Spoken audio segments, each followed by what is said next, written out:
স্বাগত খেলা যোগে আপনাদের সাথে আছি খালিদ জামিল।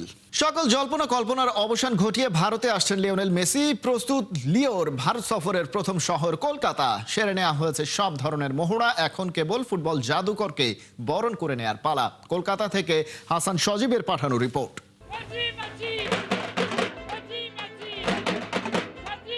সব গল্প খুলে বলতে হয় না, এই উন্মাদনা, এই পাগলামি বলে দেয় লিও মেসির আগমনে কতটা আনন্দিত কলকাতাবাসী। সল্টলেক স্টেডিয়ামের সবুজ গালিচায় রং তুলি লাগছে, গ্যালারির প্রতিটি সিটের ধুলোবালি মুছে হচ্ছে সাফ। ব্রডকাস্টাররা ব্যস্ত ক্যামেরা লেন্সের কানেকশনটা চেক করে নিতে। এত সব ব্যস্ততার মাঝে খুদে ফুটবলাররা চালিয়ে যাচ্ছে প্র্যাকটিস। কেউ কারো দিকে তাকানোর সময়টুকু নাই। ফুটবল রাজা মেসি আসবে বলে কথা, কিছুতেই করা যাবে না ভুল। শনিবার কানায় কানায় পূর্ণ থাকবে সল্টলেক স্টেডিয়াম। যে যার দায়িত্বটা বুঝে নিচ্ছে 16 আনা।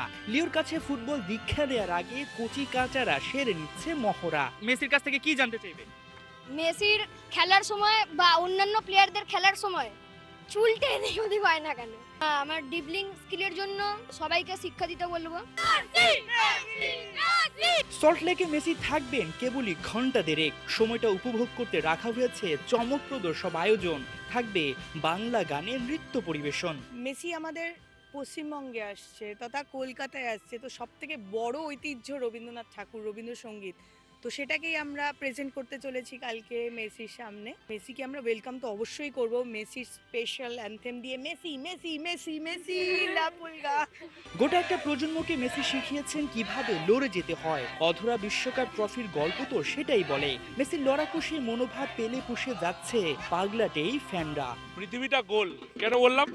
কারণ 2011-তে মেসির প্রথম ক্যাপ্টেন্সি ম্যাচ এইখানে, এই কর্নার থেকে বল বাড়িয়েছিল, ওটা মেন্ডি হেড করে গোল করেছিল ভেনেজুয়েলার এগেইনস্টে।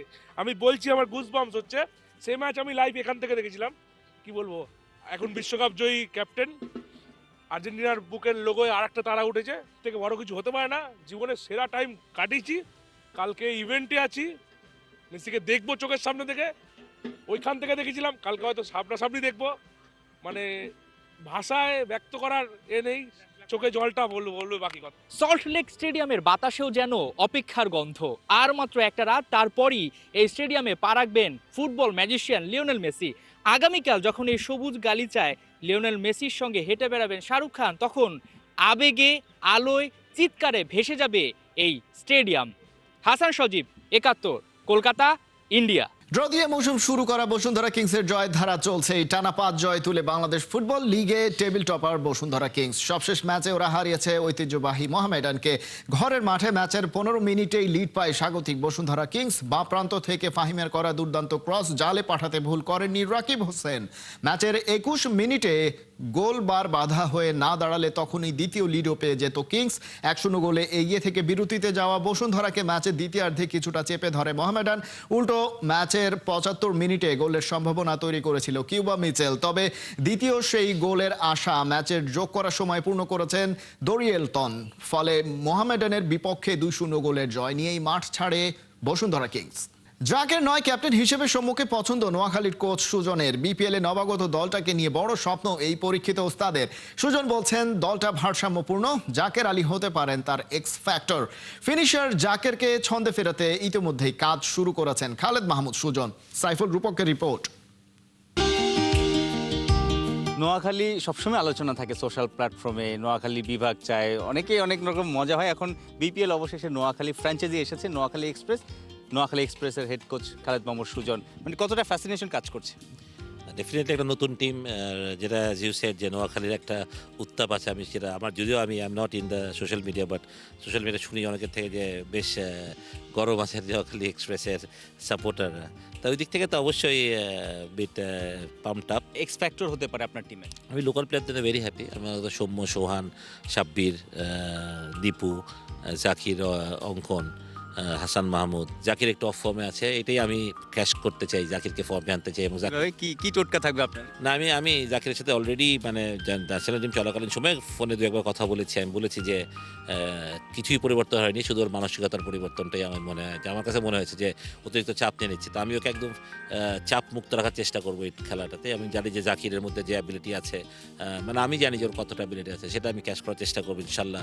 ওই বিপিএল থেকেই আবার he will be back in form এবং ও আমার ম্যাচ উইনার হবে বলে আমি বিশ্বাস করি। জাকির আলী যখন ন্যাশনাল টিমে চান্স পেয়েছে ওই সময়টাতে বা তার আগের 1-2 সিজনে ঢাকা প্রিমিয়ার লিগে আবাহনীতে খেলেছেন, আপনি তখন কোচিং করিয়েছেন। সো সেই জায়গাটাতে আসলে ওই জাকির আলী আর এখনকার জাকির আলীর মধ্যে পার্থক্য আপনি কি দেখেন? পরিবর্তনটা কোথায় এসেছে, ব্যাটিংয়ে নাকি সাইকোলজিক্যাল, না তার লাইফস্টাইল সব কিছু মিলিয়ে? না, কোনো কিছুতেই পরিবর্তন আমার মনে হয় না। জাকির ওরকম যা ছিল তাই আছে। জাকির যখন আবুরিতে গেছে তখন সে ডোমেস্টিক ক্রিকেটার ছিল না, এখন সে ইন্টারন্যাশনাল ক্রিকেটার। তো ইন্ডিয়ান ক্রিকেটে খেললে একটা ছেলেকে খুব তাড়াতাড়ি অপোনেন্ট রিড করে, কম্পিটিশনের সাথে থাকি এই জন্য যে তার উইক জোনে তারা চেষ্টা করে অ্যাটাক করতে, স্ট্রং জোনে বল করার চেষ্টা করে। বা জাকিরকেও 1 ফিট সামনে নিতে হবে। আমি যেটা বলি, জাকির ইসলাম ওটাই কথা হয়েছে যে এভরিথিং সেম, খালি মানসিকভাবে আপনি যখন সারা গ্যালারি ভরা দর্শক আপনাকে ভুয়া ভুয়া বলবে, তখন it's not easy to bat. আসলে সত্যি কথা, প্রেশারটা আরও বেশি হয়ে যায়। তখন আপনি মানে সোজা বলটাকে আপনি কঠিন বানিয়ে খেলছে জাকির, আমার কাছে এটাই মনে হয়েছে। অফসাইডের বল শাফল করে লেগ সাইডে খেলার যে ইন্টেনশন থাকে, ওটাই চেঞ্জ করবো। যখন লেগ সাইডে বল অফ সাইডে মারতে হবে, তাহলে দুই দিকে মারা যাবে আসলে। তো পারবে? হ্যাঁ, না পারার কিছুই নেই। আমি মনে করি যে আগে যেমন সাফল করতো, উইকেটের উপরে উঠে যেত, আমি চেষ্টা করবো এখন সরে গিয়ে যদি আপনি উইকেটের উপরে যান তখন অফসাইডের বল আসলে তখন আর অফসাইডে খেলার মতো অবস্থায় থাকেন না আপনি, পজিশনটা আপনার মানে ব্যালেন্সটা থাকে না এরকম। কিন্তু আপনি যখন লেগ সাইডে সরবেন তখন আপনি এক্সট্রা করে মারতে পারবেন, পয়েন্টের উপরে দিয়েও খেলতে পারবেন, আপনার লেগ সাইডেও খেলতে পারবেন। নোয়াখালীর ক্যাপ্টেন্সি নিয়ে অনেক আলোচনা, কে হতে পারে ক্যাপ্টেন? সুজনের পছন্দ কে? না, পছন্দ অপছন্দের জন্য না, আমি জাকিরকে যেমন চিন্তাই করছি না আসলে, সত্যি কথা বলতে। কেন চিন্তা করছি না? কারণ আমি জাকিরকে চাই না কোনো প্রেশারে রাখতে। আমি চাই জাকির যাতে, তো জাকির ইজ নট মানে লিস্টে আমার নাই, মানে আমার লিস্টে যদি হয় আমি সৌম্যর কথা এই জন্য চিন্তা করছি, সৌম্য আমি দেশি একটা ছেলেকেই অতিরিক্ত দিতে চাই। কারণ ফরেন প্লেয়ার যেটা হয়, আসে চলে যায়, এটা তার টিমের যথেষ্ট সমস্যা হয়। সেক্ষেত্রে সৌম্যকে যদি আমরা পাই, সৌম্য যদি এগ্রি করে ক্যাপ্টেন্সি করতে, Soumya will be my choice. Senior player, এত বছর ধরে খেলছে, এক্সপিরিয়েন্স আছে, he can run the team very well আমি মনে করি। সাইফুল রূপক, 71। ব্র্যান্ড অ্যাম্বাসেডর নয়, এবারের বিপিএল এ ঢাকা ক্যাপিটালসের ডেরায় মেন্টর হিসেবে যোগ দিচ্ছেন স্পিড লেজেন্ড শোয়েব আখতার। তবে টুর্নামেন্ট চলাকালে তার সার্ভিস পাওয়া যাবে কতটা, তা নিয়ে থেকে যাচ্ছে কনফিউশন। টপ অর্ডারে তাদের অ্যালেক্স হেলসের ব্যাকআপ আফগান ওপেনার রহমতুল্লাহ গুরবাজ। তবে তারকাদের আসা যাওয়ার সূচি এখনই নিশ্চিত করা যাচ্ছে না। রিপোর্টে বিস্তারিত। টানা দ্বিতীয়বার বিপিএল এ ঢাকা ক্যাপিটালস ব্র্যান্ড প্রমোশনে গেলবার নজর কাড়লেও মাঠের পারফরমেন্স ছিল না আপ টু দ্য মার্ক। এবারও টিম ক্যাপিটালসে তারকা আছেন ব্র্যান্ড প্রমোটার, তবে সবচেয়ে বড় নাম শোয়েব আখতার। এবার অবশ্য কেবল প্রমোশন নয়, রাওয়ালপিন্ডি এক্সপ্রেস ঢাকার ডেরায় আসছেন মূলত মেন্টর হিসেবে, যার কাজ স্কোয়াডে থাকা পেসারদের পথ দেখানো। আমাদের ব্র্যান্ডিং এর দিক থেকেও এটা একটা পজিটিভ ইম্প্যাক্ট ফেলবে, ওভারঅল বিপিএল এর উপর পজিটিভ ইম্প্যাক্ট ফেলবে। অ্যাট দ্য সেম টাইম আমাদের যেসব প্লেয়ারদের আমরা সিলেক্ট করেছি, বিশেষ করে তাসকিন, তারপর যারা পেস বোলাররা আছে, ওদেরকে গাইড করতে পারবে শোয়েব আখতার। নেক্সট 2-1 দিনের জন্য আসবে। তো এবার আসাটার পিছনে রিজন হচ্ছে আমাদের স্পন্সরদের এন্ডোর্সমেন্ট, প্লাস হচ্ছে আমরা কিছু ফ্যান এঙ্গেজমেন্ট অ্যাক্টিভিটি করব। এর পরবর্তীতে আমাদের স্কোপ থাকলে আমরা আবার খেলার সময় নিয়ে আসবো ওনাকে। তবে সমস্যা অন্য জায়গায়। টিম ক্যাপিটালসের সাথে বিশ্বের সবচেয়ে গতিময় বল করার ওয়ার্ল্ড রেকর্ড হোল্ডারের চুক্তি হয়েছে বিপিএল এর সেকেন্ড সেশনের জন্য, কিন্তু সেই সময়েও তাকে পাওয়া নিয়ে আছে কনফিউশন। শেষ পর্যন্ত আসতে যদি নাই পারেন, তবে অনলাইনে কাজ চালিয়ে নেওয়ার প্রস্তুতি তো থাকছেই। টি20-র ফাইনাল হবে 4 জানুয়ারি। তো সেই ক্ষেত্রে আমাদের কিছু ম্যাচের দিকে আমরা নিজেরাও কিছুটা কনফিউজ যে অ্যালেক্স কি আগে আসতে পারছে কি পারছে না। আমাদের প্ল্যান আছে ওনাকে সিজনের সময়ও নিয়ে আসার, কিন্তু স্ক্যাজুয়ালের উপর বেস করে কখন আমরা আনতে পারি কি পারি না সেটা একটু কনফিউশন আছে। বাট তাসকিনরা যাতে ওনার থেকে আপনার সাজেশন নিতে পারে, ইন্সপিরেশন নিতে পারে, সেই বিষয়টা আমরা এনশিওর করব। শোয়েব আখতার না হয় অনলাইনে মেন্টরের কাজ সেরে ফেললেন, কিন্তু ক্রিকেটটা তো অ্যালেক্স হেলসকে খেলতে হবে এখানে এসেই। সেটা অন্তত জুম মিটিং এ সম্ভব হচ্ছে না। তবে ইংলিশ ক্রিকেটার কবে থেকে সামলাবেন ঢাকার ওপেনিং স্লট, সেটা নিশ্চিত বলা যাচ্ছে না আইএল টি20-র কারণে। তাই ব্যাকআপ প্ল্যান। আমাদের সাইফ আছে, ওসমান আছে। ওসমান তো থ্রু আউট দ্য সিজনই থাকবে। তো অ্যাটলিস্ট মানে এলেক্স যদি নাও আসতে পারে প্রথমের দিকের ম্যাচে, আমরা কন্ট্রাক্ট করেছি হচ্ছে গুরবাজের সাথে। কারণ গুরবাজ অথবা অ্যালেক্স হেলস এনিওয়ান যদি আপনার আমরা ওনাদের গ্রুপ পর্বের পরপরই যদি যে কোনো একজনকে পাই সেটা আমাদের জন্য একটা প্লাস পয়েন্ট। ফরেন রিক্রুটমেন্টের সবচেয়ে বড় চ্যালেঞ্জ হিসেবে দাঁড়িয়ে গেছে হঠাৎ সামনে আবির্ভূত হওয়া পাকিস্তান শ্রীলঙ্কা টি-20 সিরিজ। সেটার জন্য দুই দেশের বেশ কজন ক্রিকেটারকে মাঝ পথে ছেড়ে দিতে হবে বিপিএল ফ্র্যাঞ্চাইজিগুলোকে। সেই বিকল্প এখনই ভেবে রাখতে হচ্ছে ঢাকা ক্যাপিটালসকেও। আলাদা করে ভাবতে হচ্ছে স্পিন অ্যাটাক নিয়ে। সাইফ, শামীম কিংবা নাসির হোসেন কাজ চালাতে পারেন, তবে নাম বলার মতো স্পেশালিস্ট স্পিনার কেবল তাইজুল। নেক্সট ফরেন রিক্রুটমেন্টে সেটাও থাকছে ঢাকার বিবেচনায়। যদিও আমাদের স্পিনার লিস্টে তো বেশ লম্বা, না হয়তো জানেন এই যে পার্ট টাইম বোলারও আছে, সাইফ আছে, নাসির আছে, তাইজুল ইসলাম আছে, ইমাদ ওয়াসিম আছে। তো তারপরও আমরা আরও কিছু প্লেয়ারদের সাথে প্রসেসে আছি কথাবার্তা বলার জন্য। হোপফুলি যেই দুর্বলতাটা আপনারা বলেছেন সেটাও আমরা খুব শীঘ্রই কাটিয়ে উঠব। স্পিন সংকটের মধ্যে অবশ্য মধুর সমস্যা ক্যাপ্টেন সিলেকশন নিয়ে। সাইফ থেকে নাসির, তাসকিন কিংবা ইমাদ ওয়াসিম, যে কারো হাতে যেতে পারে ক্যাপ্টেন্সির আর্মব্যান্ড। চূড়ান্ত সিদ্ধান্ত আসবে কোচিং প্যানেলের কাছ থেকে। সোশ্যাল মিডিয়া মার্কেটিং থেকে ব্র্যান্ড প্রমোশন সবখানেই বিপিএল এর গেল আসরে ঢাকা ক্যাপিটালস ছিল সেরাদের কাতারেই। অফিসিয়ালি সেরা জার্সি হয়েছিল ওদেরটাই। এবারে ঢাকার ফোকাস মাঠের পারফরমেন্সে, পরিকল্পনা আর বাস্তবায়ন, দুই ভিন্ন চ্যালেঞ্জে ওরা জিততে পারে কিনা সেটাই এখন দেখার অপেক্ষা। আমাদের স্কিল সেটটা আসলে ব্র্যান্ডিং বা মার্কেটিং এই সেগমেন্টে হচ্ছে বেশি, তো এই কারণে আমরা ওদিকে বেশি ফোকাস থাকার কারণে আমরা যখন প্লেয়ার সিলেকশনের ক্ষেত্রে আপনার কাজ করেছি তখন যাদেরকে সিলেক্ট করেছিলাম আর কি, তাদের উপর অতিরিক্ত বেশি রিলাই করার কারণে হয়তো আমাদের এদিকে ফোকাসটা কম ছিল, এই কারণে ওভারঅল পারফরমেন্সটাও খারাপ হয়েছে। খালিদ জামিল, একাত্তর। যুব বিশ্বকাপের আগে এশিয়া কাপে বাংলাদেশের প্রস্তুতির বড় মঞ্চ, আর সেখানে আছে হ্যাট্রিক শিরোপা জেতার সুযোগ। এরই মধ্যে দুবাইতে পৌঁছে গেছে বাংলাদেশ। যুব এশিয়া কাপে বাংলাদেশের প্রথম প্রতিপক্ষ আফগানিস্তান। ম্যাচটি শুরু হবে বাংলাদেশ সময় শনিবার সকাল 11টায়।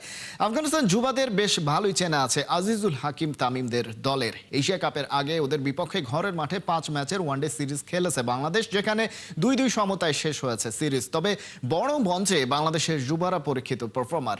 ইংল্যান্ড সাউথ আফ্রিকা সিরিজে টাইগাররা দেখিয়েছে নজর কাড়া পারফরমেন্স। তাই তো এশিয়া কাপের প্রথম ম্যাচে অনেকটা চেনা আর সহজ প্রতিপক্ষ হলেও এবারে হালকাভাবেও নেয়ার সুযোগ নেই, কারণ গ্রুপ পর্বে প্রত্যেকটা ম্যাচই গুরুত্বপূর্ণ। ইংলিশ প্রিমিয়ার লিগে শনিবার নজর এনফিল্ড ও স্ট্যামফোর্ড ব্রিজে। ঘরের মাঠে সালার জটিলতার মাঝেই ব্রাইটনের বিপক্ষে কঠিন পরীক্ষায় নামছে লিভারপুল।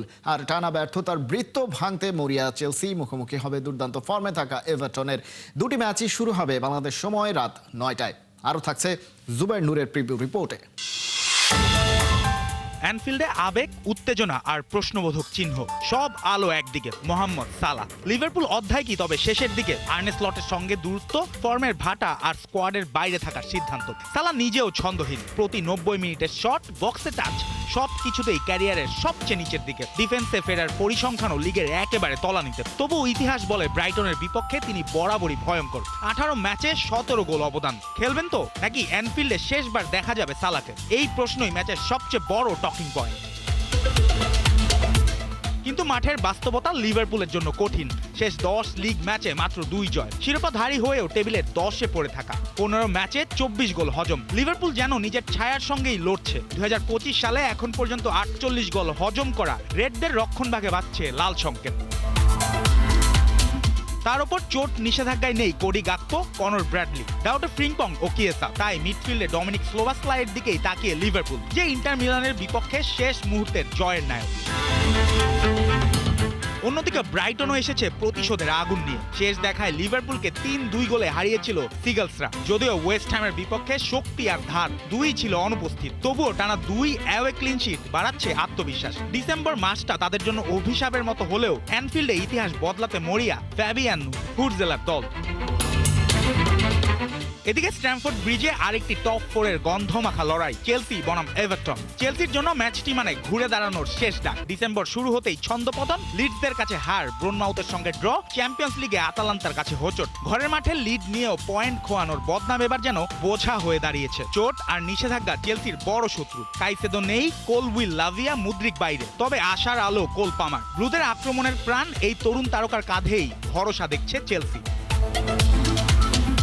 কিন্তু প্রতিপক্ষ এভারটন যেন ছুটছে রকেট গতিতে। ডেভিড ময়েসেসের অধীনে টানা 4 জয়, সবকটি আবার গোল না খেয়ে। অ্যাওয়েতে ম্যানচেস্টার ইউনাইটেড আর ব্রোনমাউথকে হারিয়ে স্ট্যামফোর্ড ব্রিজে নামছে ভয় ডরহীন টফিজ। তবে ইতিহাস এভারটনের পক্ষে নয়। 1994 সালের পর থেকে চেলসির মাঠে জয় নেই, আর ময়েস নিজেও স্ট্যামফোর্ড ব্রিজে জয় শূন্য 20 ম্যাচে। সেই অভিশাপ ভাঙতেই মরিয়া নীলরা।